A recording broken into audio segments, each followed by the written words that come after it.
Om Swastiastu. Perkenalkan, nama saya Ikomak Agus Darmayase, CGP Angkatan 11, SD Negeri 5 Bubuk, Kabupaten Karangasem. Perkenalkan juga fasilitator saya, Bapak Gede Yudi Sumartayase, dan PP saya, Bu Kadek Duyana Astriani. Hari ini saya akan menyampaikan jurnal refleksi dwi mingguan ke-5. Adapun di sini pembelajaran berdiferensiasi dalam refleksi dwi mingguan ke-5 ini saya akan menggunakan model Sick Thinking. Apa itu model Sick Thinking? Sick Thinking ini diperkenalkan oleh Edward de Bono pada tahun 1985. Model ini melatih kita melihat satu topik dari berbagai sudut pandang yang disimbolkan dengan 6 warna topi. Setiap topi mewakili cara berpikir yang berbeda. Beberapa di antaranya terkadang mendominasi cara kita berpikir. Karena itu, dengan semakin sering melatih ke-6 topi, kita akan dapat mengambil refleksi yang lebih mendalam. Keenam topi tersebut berikut penggunaan dalam jurnal refleksi adalah yang pertama topi putih, tuliskan informasi sebanyak-banyaknya terkait pengalaman yang terjadi. Informasi ini harus berupa fakta, bukan opini. Yang kedua, topi merah. Gambarkan perasaan Anda terkait dengan topi yang sedang dibahas. Misalkan perasaan saat mempelajari materi baru atau saat menjalankan diskusi kelompok. Yang ketiga, topi kuning. Tuliskan hal-hal positif yang terkait dengan topi tersebut. Yang keempat, topi hitam. Tuliskan kendala, hambatan, atau risiko dari tindakan peristiwa yang sedang dibahas. Yang kelima, topi hijau. Jabarkan ide-ide yang muncul setelah mengalami peristiwa tersebut. Yang keenam, topi biru, tarik kesimpulan dari peristiwa yang terjadi atau ambil keputusan setelah mempertimbangkan kelima sudut pandang lainnya. Bandingkan dengan tujuan yang telah ditetapkan sebelumnya. Nah, yang pertama adalah wet hearts atau informasi. Saya dan teman-teman Angkatan 11 mulai mengerjakan pretest modul 2.1, kemudian dilanjutkan dengan mempelajari modul 2.1 memenuhi kebutuhan belajar murid melalui pembelajaran berdiferensiasi. Pembelajaran berdiferensiasi adalah serangkaian keputusan masuk akal, rekaman desain yang dibuat oleh guru yang berorientasi pada kebutuhan murid. Pembelajaran berdiferensiasi haruslah berakar pada pemenuhan kebutuhan murid dan bagaimana guru merespon kebutuhan belajar tersebut. Menurut Tomlinson 2001 dalam bukunya yang berjudul How to Differentiate Instruction in Mixed Accessibility Classroom, menyampaikan bahwa kita dapat melihat kebutuhan belajar murid paling tidak berdasarkan 3 aspek, diantaranya yang pertama, kesiapan belajar murid, minat murid, dan profil belajar murid. Guru dalam menerapkan strategi pembelajaran berdasarkan pembelajaran berdiferensiasi konten, diferensiasi proses, dan diferensiasi produk. Kemudian membuat RPP yang berdiferensiasi. Nah, informasi yang selanjutnya di sini adalah saya memulai diri dan eksplorasi konsep itu pada tanggal 20 sampai 21 Agustus.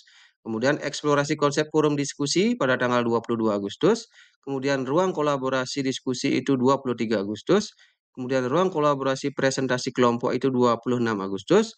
Kemudian demonstrasi kontekstual 27 sampai 28 Agustus. Kemudian elaborasi pemahaman atau koneksi antar materi pada tanggal 29 sampai 30 Agustus. Kemudian jurnal refleksi dwi mingguan ke-5 tanggal 31 Agustus, dan nantinya saya akan mempersiapkan aksi nyata pada tanggal 2 September 2024. Yang kedua, red hearts atau feeling atau perasaan. Perasaan saya mempelajari modul 2.1 ini sebagai calon guru penggerak adalah tentunya perasaan saya senang, termotivasi, dan semangat untuk melaksanakan pembelajaran berdiferensiasi. Di kelas 3 di sekolah saya di SD Negeri 5 Bubuk, sepertinya pembelajaran berdiferensiasi akan seru dilaksanakan untuk menciptakan pembelajaran yang menyenangkan. Karena guru dalam mengajar harus berdasarkan kebutuhan murid, bukan apa yang diinginkan oleh gurunya. Kemudian yang ketiga itu ada benefit hal-hal positif. Hal positif yang dapat saya dapatkan dari mempelajari modul 2.1 ini adalah melakukan asesmen diagnostik untuk mengetahui dan memahami kemampuan dasar murid, mampu merancang modul ajar berdiferensiasi dan mulai melaksanakan pembelajaran berdiferensiasi di kelas. Di kelas saya berpihak kepada murid sehingga mampu membuat pemetaan murid berdasarkan 3 aspek, yaitu kesiapan belajar murid, minat belajar murid, dan profil belajar murid. Selanjutnya yang keempat ada black heads, kendala atau hambatan. Kendala dan hambatan yang saya alami dalam mempelajari modul 2.1 ini yang terkait pembelajaran berdiferensiasi adalah yang pertama, beberapa murid menolak saat dikelompokkan sesuai dengan kesiapan belajar minat maupun profil belajar karena mereka sudah merasa nyaman dengan kelompok belajar pilihan mereka.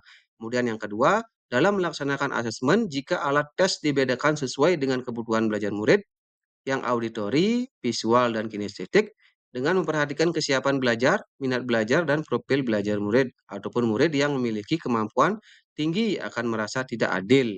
Sebagai guru harus mampu memberikan pemahaman tentang pembelajaran berdiferensiasi kepada murid.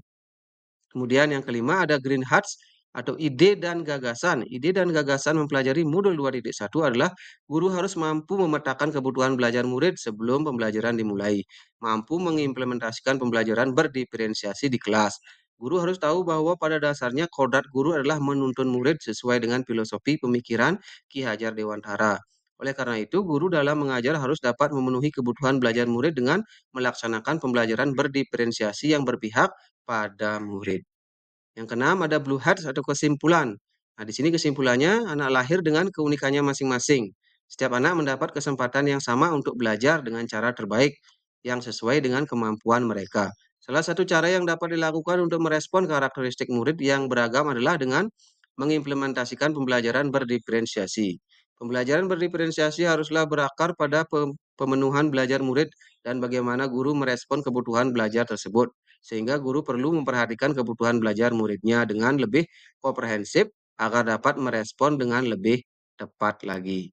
Nah, terima kasih. Demikianlah pemaparan saya terkait refleksi dwi mingguan. Saya akhiri dengan para mesanti. Om Santi Santi Santi Om.